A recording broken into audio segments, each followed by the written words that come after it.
এখন এই গার্মেন্টসে আমাদের লক্ষ লক্ষ মা বোনেরা কাজ করে, ভাইরাও কাজ করে। এখানে এই গার্মেন্ট শিল্প কে এনেছিল এই বাংলাদেশে জানেন আপনারা? কে এনেছিল বলেন তো?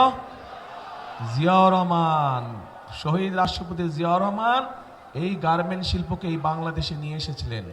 তার ফলে লক্ষ লক্ষ মানুষের কর্মসংস্থানের ব্যবস্থা হয়েছে, মা বোনদের কর্মসংস্থানের ব্যবস্থা হয়েছে। কে এনেছিল এই বাংলাদেশে জানেন আপনারা? শ্রমিক যায়, সেই শ্রমিক পাঠানোর ব্যবস্থা কর্মসংস্থানের ব্যবস্থা হয়েছে।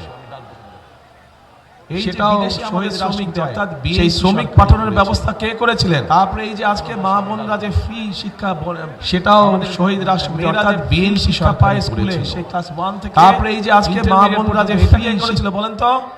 খালেদা জিয়া।